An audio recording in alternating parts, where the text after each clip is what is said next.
Me, and I'm going to ask Bishop, would you open us up with an invocation, please, sir?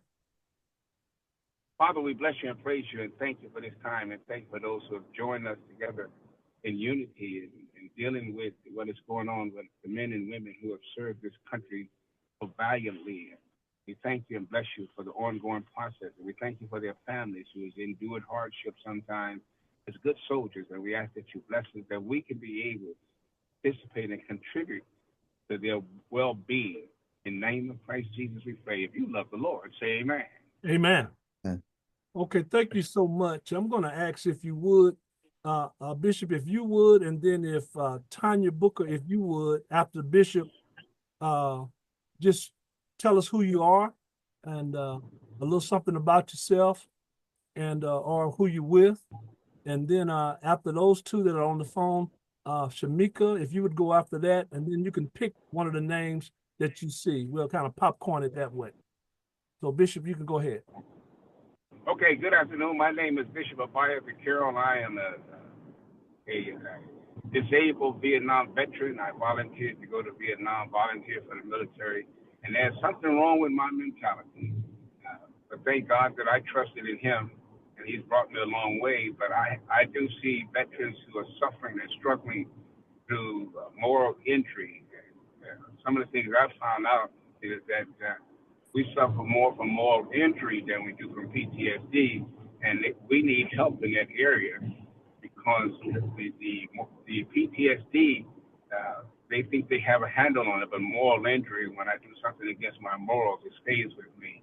And so thank God for what we're doing, because we're here to help provide care to the best of our ability. Thank you, and we appreciate that. And I'm in Inglewood, in the hood in Inglewood. That's you now.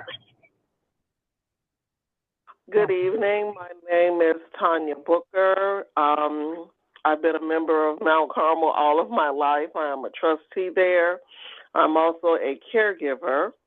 I work a lot in my neighborhood, volunteering and vice president of Block by Block of Auburn Gresham. I run the manage our Facebook page, do a lot of participating in the neighborhood, especially with our seniors and many people of all ages regarding housing and just wanting our community to grow and to be better. So I hope my thoughts and my participation will be able to help you guys move further with this group. Thank you, Reverend, for inviting me. Thank you. Thank you. Hi, everyone. I am Shamika White. I actually hold two positions with MVI. So I am the women's coordinator for MVI, which oversee about three or four other organizations that hold vet her groups, which is the Women Veterans Group. And I am also the director at Mount Carmel with Reverend Jones. And so we pretty much hold circles for the veterans, for female veterans, so that they are able to share what's going on in their home or their personal lives, so that we can help. I also teach trampoline. And this to get them, because some people won't just come into a circle and tell you what's going on, right? And so I teach the trampoline to get people excited, let their hair down, get that dopamine going on, right? And so that's easy for them to share. And so then at the end of the trampoline, we have a small circle where they kind of share what they're battling with, what they're going through, and we just cover them in prayer. Overall, though, we have four sites. Cut, Christ Universal Temple, Bethel, on two faith-based organizations on the west side that I also communicate with to make sure that we're reaching the women veterans in their areas to see what they need and how we can support them. So we're more of a resource center because we really don't do in-house therapy. We don't do any therapy, right? But we just try to have different events so that the women could come outside. We can decrease isolation, decrease the loneliness, decrease depression, because if we can target those areas, we can absolutely eliminate the suicidal thoughts. Okay. So we have to get them out the house first, and that's our goal. Get them out the house, hold different events, and see what the need is, and we try to tackle those needs. Awesome. Pick a name, Shamika. Let's go with Miss LaShawn because you're right there. Thank you, Shamika. And thank you, Pastor Jones, for inviting me. I'm LaShawn James. I'm Vice President of Government Affairs for a national healthcare company, Addis Home Care. We provide in-home services to veterans, seniors, and people with disabilities. We hire family members. We hire folks to take care of our seniors. I've been in operations for 1,000 years, and the last couple of years I've been in government. So I'm in DC all the time, meeting with congressional members. I'm in Springfield, uh, educating our legislators on the importance of keeping seniors in their homes with supportive services and out of nursing homes. And I tell you, my parents taught me that you got to believe in something or else you'll fall for anything. And believe me, I have a heart for my seniors. As the Governor Pritzker realized, he just appointed me to his healthcare workers task force. So I'm looking forward to really doing some things in the state of Illinois. And the few things that we're doing, I love to partner with faith-based communities and relations. A couple of weeks ago, we did a mental health informational presentation partnered with NAMI, National Alliance Mental Illness. And I tell you, it was just phenomenal. So I'm telling folks that we're bringing information to you. We're going where the people are to make sure that they get that information. So thank you, and I look forward to working with all of you. Okay, pick a name, LaShawn. Ms. Myrick? Yes. Okay. Hi, everyone. I am Artenice Myrick. I'm the Deputy Director of Live Free Illinois, faith-based organization geared towards ending mass incarceration, gun violence, police violence, but also doing community healing. I come to this call as someone who's interested in making sure that I know all the ways that I can make sure services are accessible to veterans. My father, I don't want to say abrupt, right? Because even a part of this is learning when our loved ones and people we know are beginning to be in the early stages. And that was hard for my family to detect, but it felt like it was very abrupt when my father was diagnosed with dementia. And also now being reconnected with my grandfather who was in the military but didn't know he can receive benefits and is right now needing physical therapy that he cannot pay for currently. And so trying to help him through the process of getting connected, getting a DD-214, all those things. And so I'm here also seeking information and also wanting to be a connector to make sure individuals can get everything they need. So thank you, Pastor Jones, for connecting us all and holding this space. Okay. Artenice, pick a name for me, please. I will pass it to Miss Bennett. All right. Hello there. Is that because I'm the last person? Nope, not you the last person on so far, but you're not the last person. We have one more pastor with us. Okay. All right. Walida Bennett, founder and director of the Multi-Faith Veteran Initiative. And because she was the last person in, I'll pick First Progressive. Dr. Colvin, you go ahead now. Good evening, everyone. My name is Darius Colvin. I'm pastor of First Progressive Church in Chicago, 7259 South Wabash, right on the corner. Dr. Jones is my pastor. I've come from Mount Carmel Baptist Church, so I'm thankful that my pastor has asked me to join you all this evening. I do have some veterans at our church, and whatever information that is going to be helpful for the church and for them to know about, I'm all in for that. And so I'm glad to meet all of you all. Okay, well, thank you all very much for sharing with us. I think we covered everyone who is on this call at this current time. And I just want to share with you all, My name is Robert Jones, pastor of Mount Carmel Baptist Church and the co-chair of the Mid-South Multi-Faith Veterans and Family Initiative, housed at the Mount Carmel Baptist Church. And we're under the umbrella of the DePaul Multi-Faith Veterans and Family Initiative. And you heard some words from Dr. Walida Bennett. You'll hear a little more from her a little later.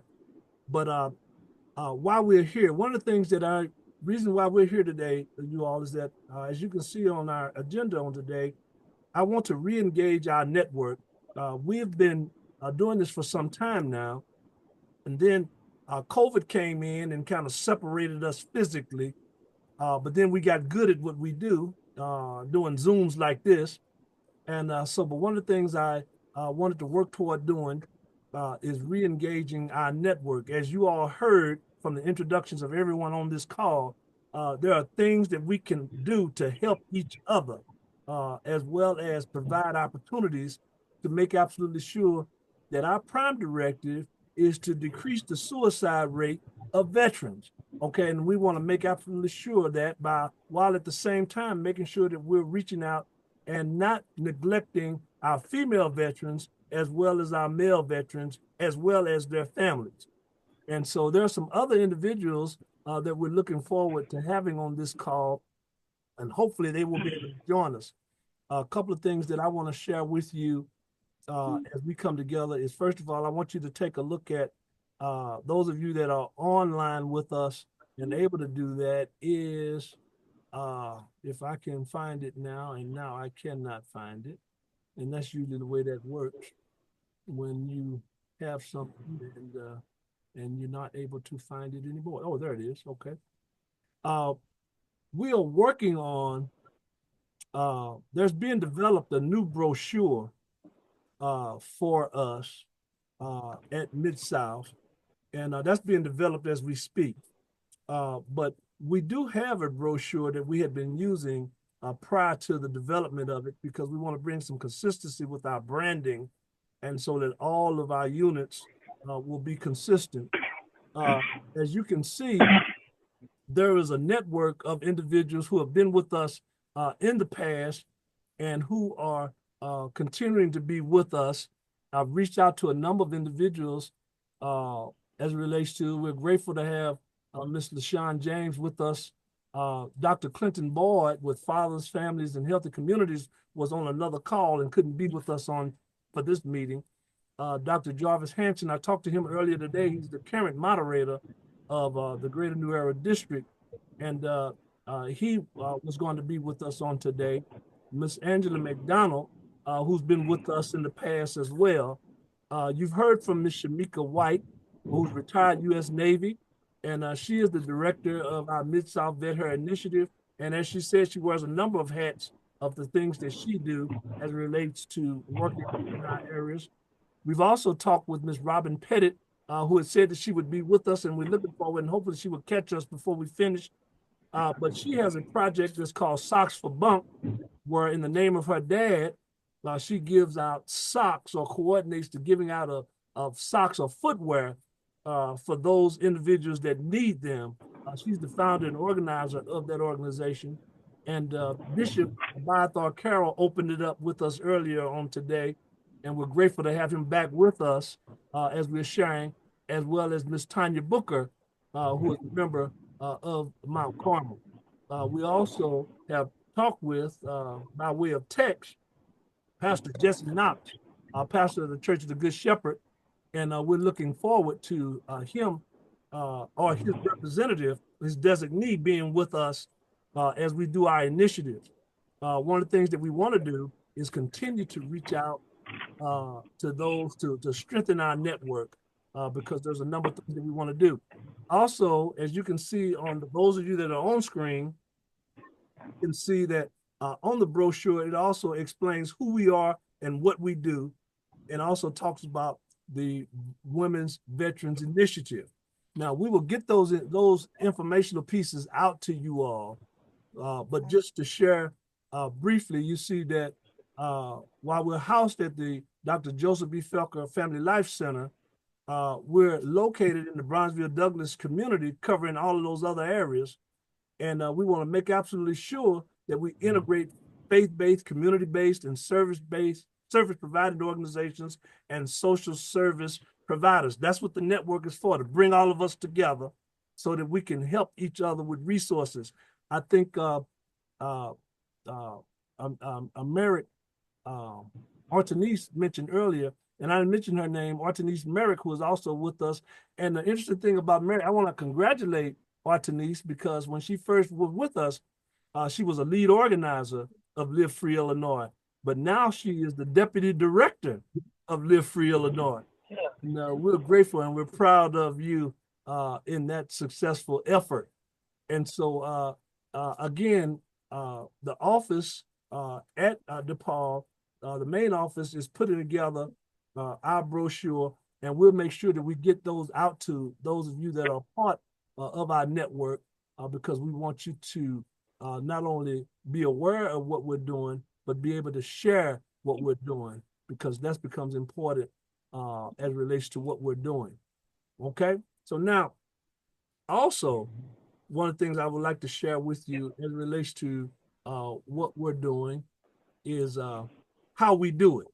Okay, and one of the ways in which we do it is make absolutely sure that everyone has an opportunity to know who we are. And so we've developed what is called a logic model. And this logic model, as it stands right now, has 4 inputs, okay? And those 4 inputs are to improve connection of veterans and their families to existing resources.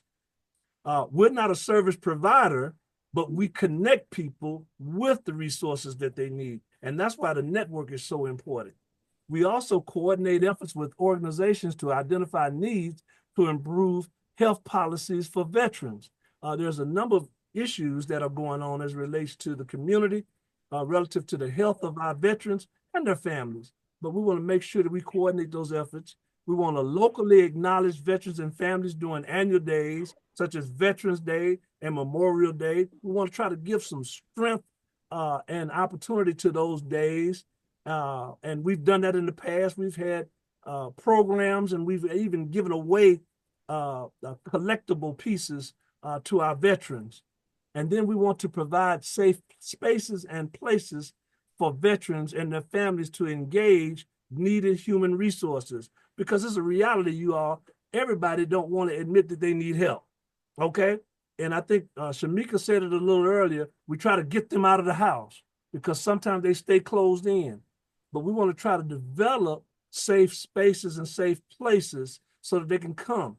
And then again, there are activities that we will use that are also on this object model that I will email to each of you.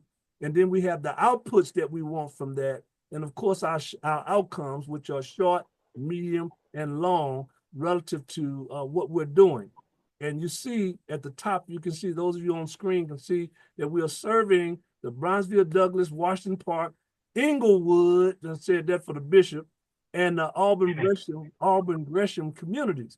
And so it becomes important for us to get that, and we'll get that information to you.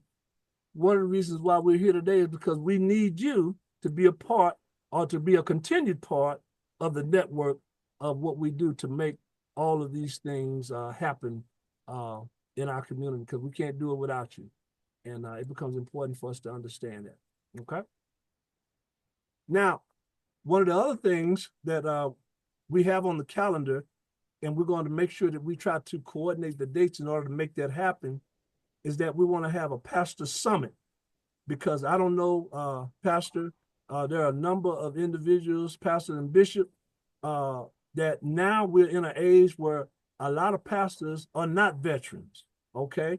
And they may have veterans in their family, but they're not veterans like some of the pastors were of old.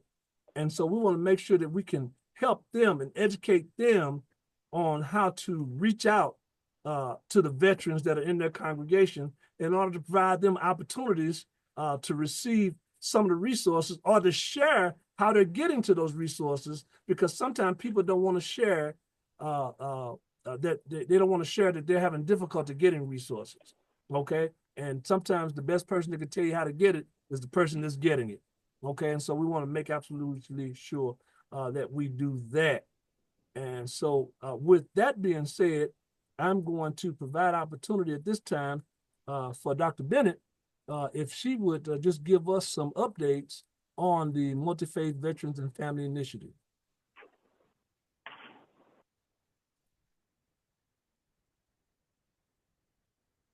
You're on mute.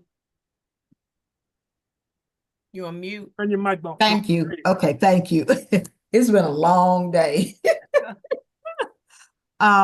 Thanks everybody for joining. It's great to be back in a communal space. As you know, the focus that we have really is on community. And so I think at the last partners meeting, which we do quarterly, and certainly we will make sure that everyone that is a part of this network also gets notification of those meetings. And you're welcome to attend, where we kind of provide a broader view. But at that meeting, which was last month, I guess it was, no, yeah, we're in April, last month.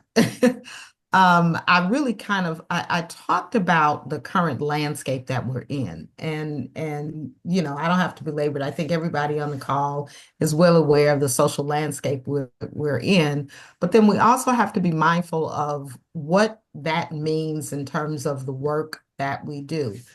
And so part of this issue is really beginning to, how do we come back together as a collaborative to not only create space for veterans and military affiliated families, but how can we support one another, collaborate with one another to make sure that we can stand in the gap against any of the shortcomings or the shortfalls that may be coming down the pike as a result of the current landscape we're in. I was having a conversation recently with a reporter, and they wanted to really kind of think about or look at the impact that the current administration is having on veterans. And locally, we're not really feeling it that much right now, but it's coming. And so my perspective is that we should be forward thinking in terms of looking at what can we do as a collective to make sure that we are serving the population that we need, and they're getting the services that we need. That becomes critically important in terms of, because Reverend Jones mentioned that we are not service providers. We do create space. Many of the resources that veterans are now accessing are going to probably suffer some funding loss in their services, which means that they more than likely are going to begin to reduce the programs that they offer, reduce the number of folks that they service. But it does not necessarily mean that we can't stand in that gap to make sure that we are an advocate for veterans and their families and the broader community, and so that they get what they need. So I think we just need to be mindful of that.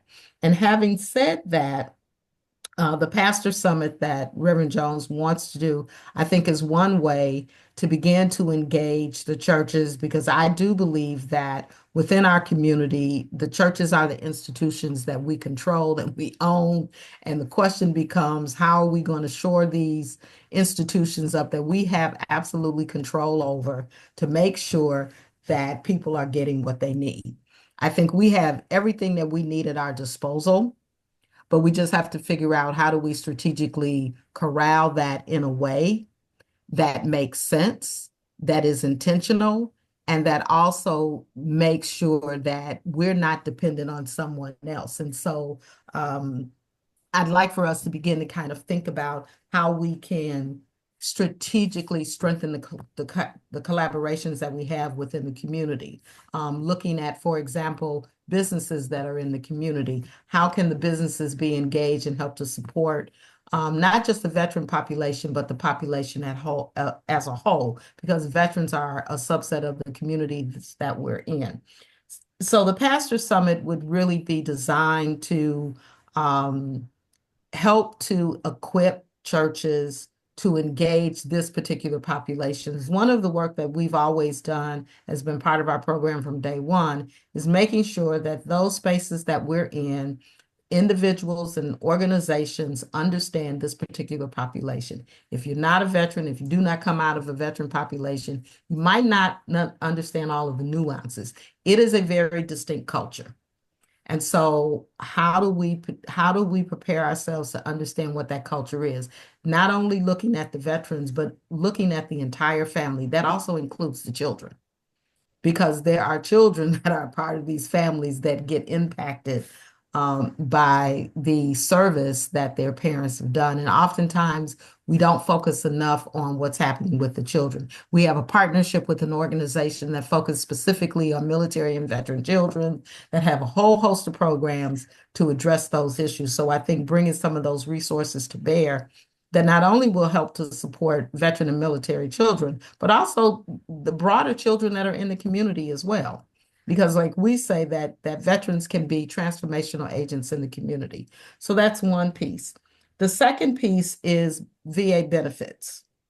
We know by the data that we've looked at in most zip codes in the city of Chicago, none of the zip codes have high rates of veterans that are receiving veterans. In most of the zip codes, there's less than 20% of veterans in those zip codes that are actually accessing their benefits. Why is that important? It is important because it's not only money on the table, but it's also money that's not coming into the community. So when we think about VA benefits, we're not just thinking about benefits that are accessing health services for the veteran, but we're also thinking about home ownership. Home ownership is still the number one avenue to wealth creation and generational wealth creation. And so we need to think at it in a broader context with that. And having said that, we, in collaboration with Leave No Veteran Behind, we partner with a lot of veteran serving organizations. Leave No Veteran Behind is one organization that we have partnered with for the past 11 years. We, in collaboration with them, will be hosting an online VA benefits certification course that is conducted by the National Legal Veterans Authority. And so this is a certification. It's online. I will get that information to Reverend Jones. We're just solidifying that now. And we are looking to engage up to 50 or more. What I am really hoping is that our MVI sites will have at least 2 to 3 individuals from their network, veterans or non-veterans, that can go through this training. It's completely online. It's projected. It's self-paced, so you can do it at your own pace. It probably takes about 5 hours over a course of 7 days. And then once that gets completed in May, we are looking to host a convening of veteran service organizations, as well as those that have gone through the certification process. So you will be getting that information, and we are encouraging you to sign up to participate in that. Stipends are also provided for participation in this. So if you know veterans that can participate, this is a great way to really begin to shore up this particular network, but not just this, but all of the MVIs. But since this is the meeting, this particular network.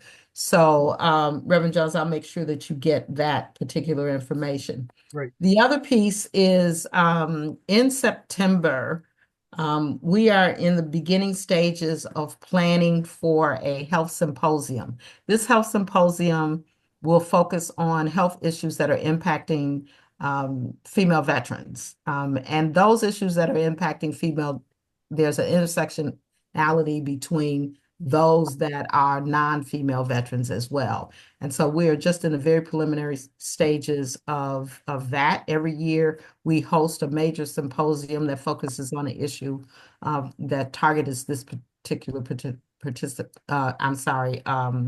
population. So we've done education, and we've also did housing last year. And so this year we're going to do health. And so you'll be getting more information about that. And I think that's kind of all that I have in terms of the updates. And if anybody wants to ask any questions, I can take a few questions. Okay, questions, or you can put them in the chat as well, and we'll make Yeah. sure that you get to respond to those things. I just want to thank you, Walida, for sharing that with us. Those are great. I want you to know, those of you that are part of our network, that are part of our meeting on today, we want you to know that information, we will get that information to you and keep that information flowing as it relates to those particular things, the opportunities, the dates, and the times. Also, I want to share with you. I want to take this moment right now because our representatives from Alzheimer's are not here, so we have a few moments, and I'm thankful that Pastor Kidd and Angie and Moderator Hanson have made it on to be with us. And if the three of you would just Angie and then Pastor Hanson and then Pastor Kidd, if you just say hello and tell us about, tell us who you are. Pastor Kidd, True Light Church Baptist, Chicago. Serve as a president of our Congress of Christian Education for our district association, and a few other things. All right. Thank you so much, sir. Angie, member of Mount Carmel Missionary Baptist Church, also of our veterans program there, as well as an ex-member of MVI. Where'd you going with this X stuff? You never an X. Once you with MVI, you always with MVI. Well, I tell you Yes, what, yes. I don't have a room I can put you all in, so we're gonna just move on to moderator. Good evening, everyone. Thank you, Dr. Jones. Jarvis Hanson, pastor of the New Nazareth Missionary Baptist Church, also soon to be former moderator of Greater New Era Baptist District Association of Chicago Vicinity. Also, I'm a chaplain at the Tyson Foods meat distributing plant here in Chicago, Illinois. All right, thank you, Moderator Hanson, and he's also a national officer of the National Baptist Convention USA Incorporated, a newly minted officer. Oh, bless you, Doc. I sure forgot. That's okay. That's okay. We're thankful to have each and every one of you all being a part of this meeting on today. I do want to share with you a couple of things, and some of them Director Walida made mention of, and that's one of the things we want to have a veterans healthcare policy and procedure hearing. We want to have a hearing. We've done it before, and we're going to do that, especially with the climate that Director Walida made mention of. We were going to try to schedule it sooner, but because of the climate, the people that we want to be a part are so busy engaging the attacks on these things. And so we're going to schedule a healthcare policy and procedure hearing. The topics of it is going to be what is good and what is bad and what we can do. And we're going to have special guests that are going to be, and we'll be getting information to you guys as relates to that, as well as our Pastor Summit dates that we'll be getting to you. And then we're also putting together a Paint and Sip co-ed event or Battle Buddies event. We've had one of these before, and we're looking forward to having one of these again. It's a good time of fellowship and coming together for those that are veterans and those that are families to come together and sharing that time. And we'll be giving information about that. And we actually, when we have events like that, we generally say that there's a cost of $5. The event costs more than that, but we're trying to get the individuals, the participants, to buy in with something rather than just figure, well, it's free, I can come, or choose not to come, or whatever. Okay, so we're really trying to get folk to be involved as it relates to that.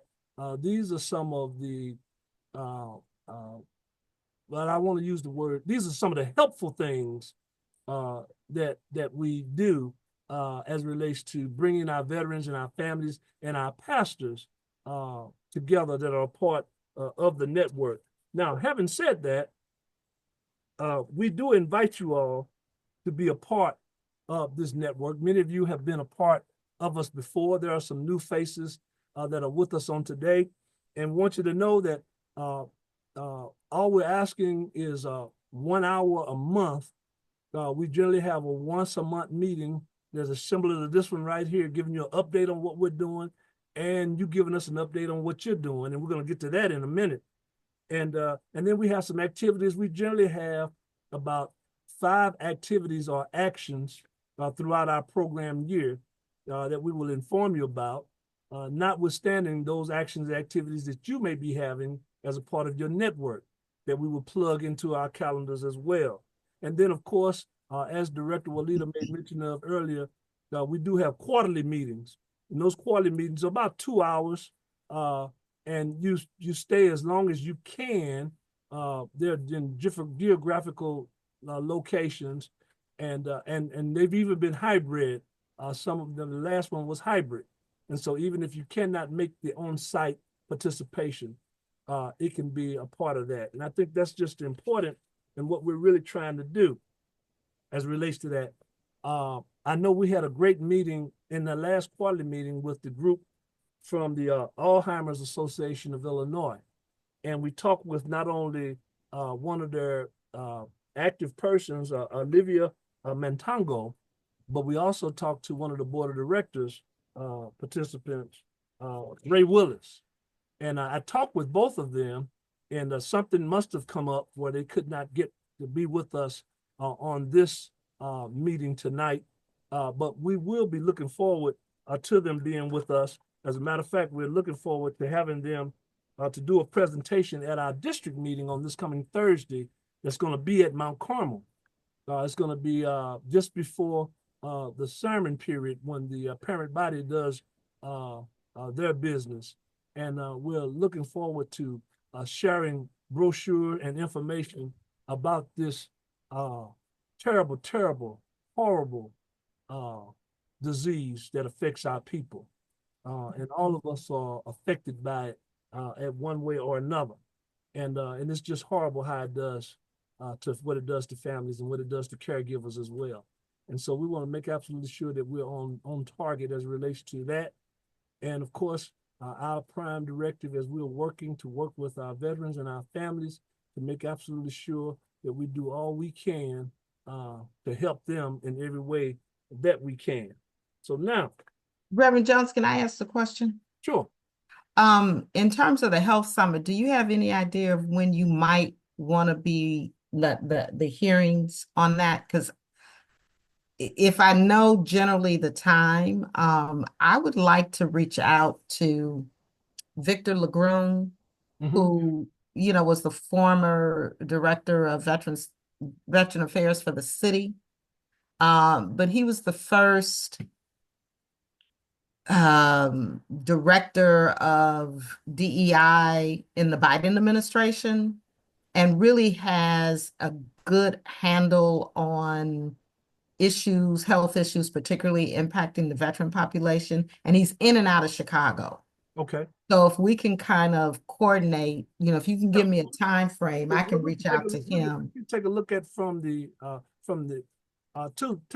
at 2 segments in particular, after Mother's Day in May, and after the week after Father's Day in June. Okay. I know that there are some busy travel dates for a number of our pastors in those months. So I try to avoid those national convention and convening times. And we're talking about perhaps being able to do something on a Saturday. Okay.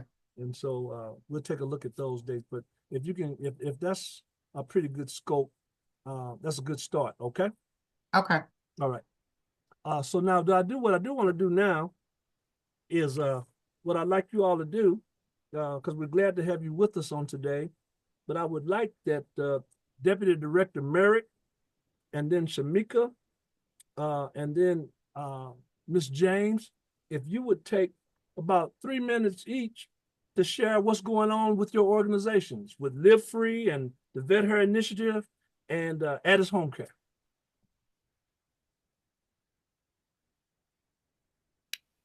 Thank you, Pastor Jones, for this space, and just thank you all for the wealth of resources and compassion. Again, I'm Artenice Myrick, Deputy Director of Live Free Illinois, a faith-based organization that specializes in helping congregations to build social justice ministries. We particularly believe in organizing and fighting against what we think are the biggest civil rights of our time: mass incarceration, gun violence, police violence, and healing justice. I haven't been on a call in a while, but I'm also connecting some dots to some similarities through what we do. But again, we specialize in helping to scale up or help establish justice ministries so that there's a group of individuals in the congregations who are trained, developed, coached, and supported in addressing the relevant issues to their congregation's needs and their community's needs. So just like right now, there's a lot of attacks on policies that are directly impacting our people. We train congregation members on how to push back on those things. A couple of things. More specifically, we have community healing resource centers, which are mental health wellness centers in Black congregations across the state that help to give mental wellness and mental health counseling services, and also just educate the Black community on what it is like to even get counseling, help to destigmatize it from people who are culturally competent. So we know most times people who are impacted by gun violence, those people are able to get some services, but the rest of the community who's vicariously impacted may not. So everyone under this model are able to go and get access to these services. To me, this network should be directly working with our CHRCs and making sure that when veterans or individuals impacted, when they come through the door, that they should be in direct relationship with this group. I'm glad I'm here. So that way that those individuals can get the help that they need. We also we work with over 125 congregations across the state, many of which who have veterans in their pews and need this type of support. And then I'll also say this, I don't know why it hasn't occurred to me, and just pray for me. But I just looked up, and so we specialize in also how to navigate the political process. So we're down in Springfield as well, but I just looked up that there is a Veteran Affairs Committee. I wasn't aware that there was one. Looks like a Rep Peripherio, I am mispronouncing his name, is the chair, but I just saw any bills that are related to veterans he's been the one bringing it up. I also don't see any bills brought to the committee. And so if there's some bills particularly of interest of this group or any congregations on the call, I could see that being a direct way to make sure that the stuff that we need our veterans to stay in the state of Illinois, to keep going, or to push back on things we know isn't necessarily helping our veterans as well. And for this group to be a direct expert that committee should be listening to, because you are on the front lines meeting with our veterans. Pastor Jones knows me. I get excited and I start connecting a lot of dots. But I say all that to say Live Free is a helping hand and supporter of congregations to make sure that each congregation has a tailored plan to whatever vision for justice that they have. I get excited when I start talking about this stuff. So, but yes, thank you so much for your time. I'll make sure I put my contact information in the chat for anyone who would like to reach out. Okay, so I knew Walida was going to want to turn her mic back on based on some of the things that you shared, and so I'm going to appeal to her at this moment. Yeah, just a few things. One, I think I met you once before. You're part of Samuel DeWitt Proctor. Our office used to be housed in that building. Yes, ma'am. Yeah. Oh, okay. So, but in terms of the policy pieces, yeah, that's something that I think we could have a conversation about, because MVI, in terms of the old administration, we have 3 pillars. So it's community engagement, education and training, and advocacy and policy. And so part of what I know LaShawn and I have had some conversations, as well as Reverend Jones and I, and part of the emphasis of having some of these symposiums that we're talking about is really listening and trying to hear what constituents are talking about in terms of what they are experiencing, because we're not going to the VA, right? And so what are they experiencing at the VA? What are they seeing? What we try to do is monitor to see what programs are being impacted, what's being scaled back. We know that over the past 5 to 7 years, there's been a decline in the number of vet centers that are available for veterans to go, and that becomes critically important because the vet centers are more accommodating to veterans that may have bad papers, whereas the VA, it gets to be a little bit dicey when you don't have good papers, but that in and of itself is a whole nother issue that, I think we need to be thinking about.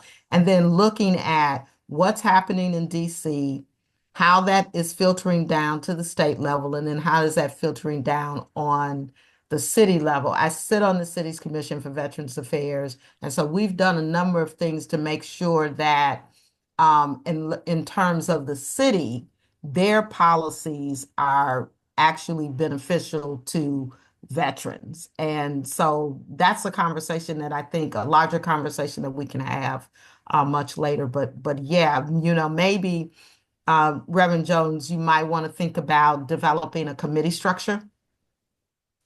And that way, people that are interested in looking at what some of the policies are that are impacting veterans and their families, they could take a lens look, so that if you're going to meet on I don't know, every other month or what have you, on that month that you don't meet, then the committees could be really engaging. And it's a way to also engage other veterans, because having veterans at the table that are actually interacting with these are critically important. I know that's what we try to do. Okay, that's a conversation that we shall have. All right. Okay, Shamika. Hey. Artenise, you said something that was just so profound, is connecting the dots, right? So just a little bit about me before I jump into some of the activities that we're doing. So my background is in dentistry and healthcare management. And so I used to manage the dental department at Jesse Brown VA Medical Center. And what I noticed is a lot of my patients had depression, as well as high blood pressure, diabetes, right? Heart issues. And so partnering with Reverend Jones and Walida, and having also a background of working out, right? I wanted to bring something to the community where we can target all of those areas at the same time, which was trampoline, rebounding. And so what we have done over the past year at Reverend Jones Church is to gather the veterans on Wednesdays. We used to do Wednesdays and Saturdays. It's just Wednesdays now. And we have had veterans to lose 30 pounds, 20 pounds, right, off of their medications, off their blood pressure medication, off their high cholesterol medication. It has just been a phenomenal turnaround. But Artenise, you said something, we have to connect the dots, right? And so that means diving deep and trying to see what really works. And so bringing a trampoline into the community, rebounding, has been extremely beneficial. And so I have expanded. That's why we're only at one day. One day. And Reverend Jones has joined us. So have you been enjoying it, Reverend Jones? That's all right. Yeah, I've been enjoying it. You play too much. You're enjoying it. It's great. It's fantastic. Yes. It is such an amazing workout. So I've been able to target more things than just their mental health, right? Which is their overall health, which is so good. But one thing that we're doing, and Walida and I was just talking today, I'm just going to give you a little bit of information about it, and that's our entrepreneurship program. And I think this is the great place to give you guys this information, because we are going to be gathering about 20 veterans and spouses as well for a 12-month cohort. Okay, we're going to be teaching different things on financial literacy, the ABCs of entrepreneurship, and how to get grants and different things like that. And so we want to gather the people and see exactly what Reverend Jones was talking about with the healthcare, what works and what's not working, right? In hopes that we can get them, because a lot of veterans are already entrepreneurs, right? But what's working for them and what's not working, and how can we connect them on a higher scale? And so that will be coming forth really soon. Walida and I are going to finalize the paperwork so that we can spread this, because we really want 20 female veterans or spouses to join us so that this can be extremely successful. So that's what we're working on. Rebounding whole health entrepreneurship business for the family. All right, and your veterans, those of you in the network, pastors that are in the network, your veterans are eligible for this, okay? And this becomes important. I just want to let you know that. No, they don't already have 20 veterans, okay? And so we're looking forward to make that outreach, okay? Thanks a lot, Shamika. And don't let Shamika fool you. She said exercise quite seriously, and believe me, I'm losing because of it. And but she's a very active person. Bless your heart. Okay, LaShawn. Thank you, Pastor. And thank you for just again inviting me to be a part of this network. I'm excited just to hear all of the upcoming events and would love to be a part of that, because I think partnership is important. Many times we try to do this and do that, but we can do so much more with community partners. And so definitely count Addis in because I would love to be a part of all of the events that we just talked about. Again, my name is LaShawn James. I'm Vice President of Government Affairs for Addis Home Care. Been with Addis, LinkedIn said 16 years. And I said, wait a minute, hold up, LinkedIn, you got that number wrong. And I'm like, I'm only 25. How can I know I ain't been with Addis 16 years, but I tell you, it's been truly a blessing coming from their operational side, running the business, growing the business in Chicago, out connecting with people in the community, letting folks know that there is a state waiver program that seniors can be eligible for, and to get those services that they need. And I tell people you don't have to be in a need of hospitalization, but if you just need a little bit of service in your home to help with your activities of daily living.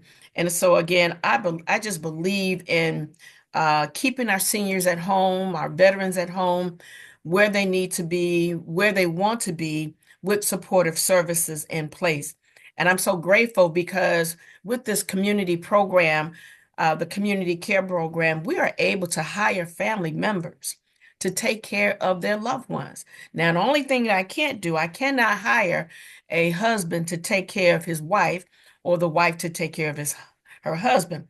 But I can certainly hire a daughter to take care of mom, or son, or nephew, or grandson, or you name it, church members. And I just want to throw a shout out to Pastor Jones.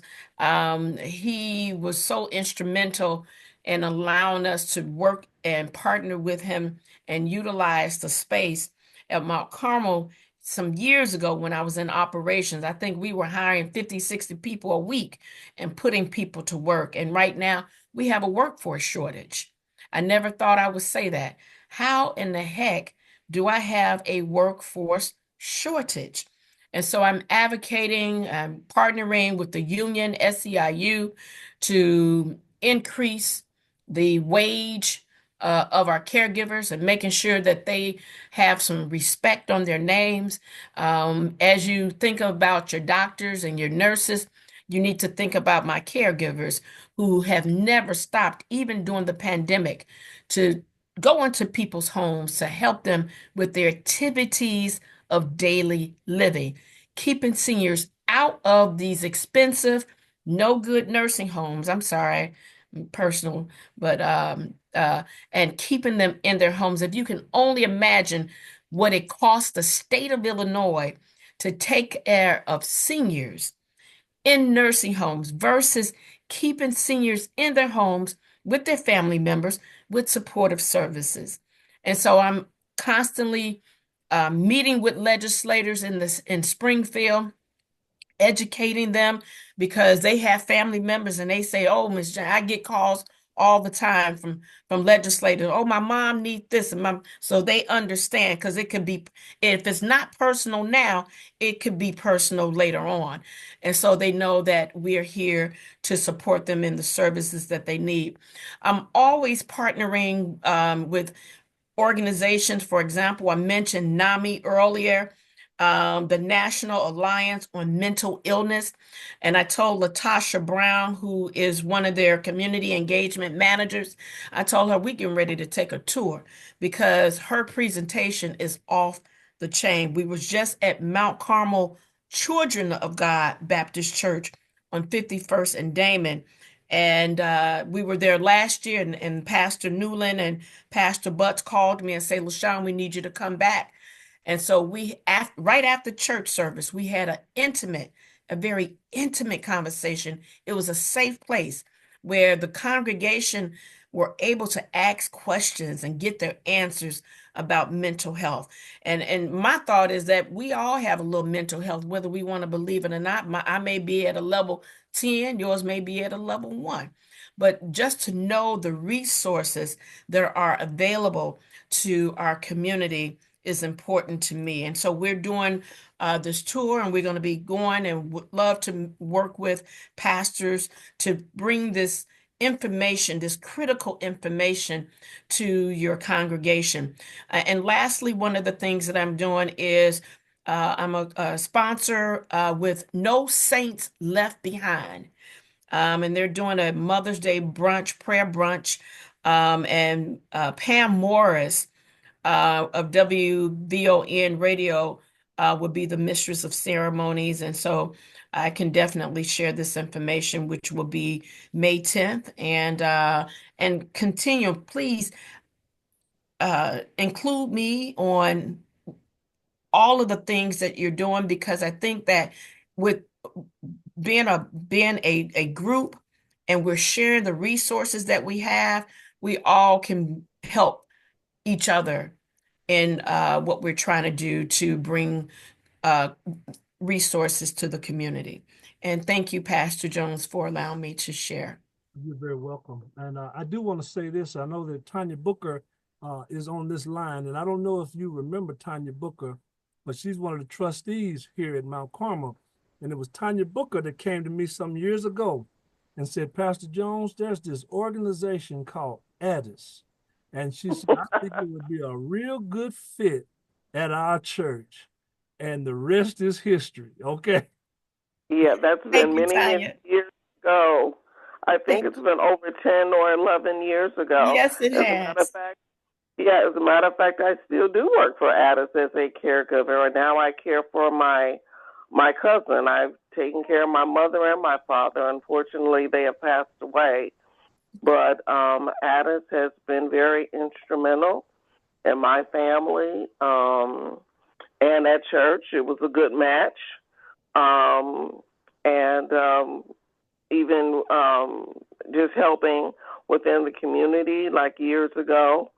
And I think it's been at least 11 or 12 years I've been with Addis. And I also am vice president of Block by Block of Auburn Gresham. And I'm just connecting the dots, listening to everyone, because we do really push housing for seniors. There's a lot of seniors that are in the Auburn Gresham area that are not aware of their resources. We're getting tax relief and water bills, and we try to help our seniors with that. Working with our alderman in the 17th Ward, who is David Moore. He's also the only alderman that has we have the Southside Memorial Day Parade, which is the only African-American Memorial Day Parade, which is going to be on May the 26th. So just listening to everyone, I'm connecting the dots as I hear of how we can work together, and I do look forward to it. Okay, great, Tanya. Thank you so much. And I'm also having an epiphany of saying we can put together a network calendar. Where Yeah, Mhm. you get yeah, we can. all Tanya, do you know Carlos Redmond? Yeah, Carlos of the Greater Auburn Gresham Development Court. Yeah, well, that and he has a veterans organization. He helps to coordinate the parade. His name does sound familiar. Yeah, I'm not talking about. I know the Carlos that you're talking about, the one Oh, that's he was yeah, GDC. Carlos. I know him all. This is a different Carlos. Okay, his name does sound familiar. Mm-hmm. well, that's great. Mhm. And that's what networking is all about. And you know, and I learned a very valuable lesson. And the very valuable lesson that I learned is that you don't realize how long a meeting is until you're out of it. And I don't want you to be with me with your commitment, and then you look at your watch a little later and say, "Man, that Jones and lost his mind. He didn't took my whole evening." Okay, Yeah. so we're going. Can I just add one thing, Reverend Jones, because I forgot to mention it. We are we're planning a workshop on emergency preparedness. So we will also get you information with that because our communities need to be prepared. We found that out during the pandemic. Good. Mhm. Excellent stuff. And so now the agendas that I sent you all stated that our next meeting would be on Tuesday, April the 15th. It'll be a Zoom. It'll be at 6 p.m. And so if you're able to make it, we look forward to you all sharing with us on that date as we continue to move forward. We should have finished product or close to finished product on the new brochure, and all the other information that we'll get to you, we will email to you the logic model so you can actually see the process of what we're doing and why we're doing and how we're doing what we do. And I think it becomes a good explanation for each and every one of us. And so I just want to say that I thank you for your time. Thank you for your sharing. Thank you all for your input. And so until next time, you all take care and God bless. Thank you, and have a wonderful evening. Thank you.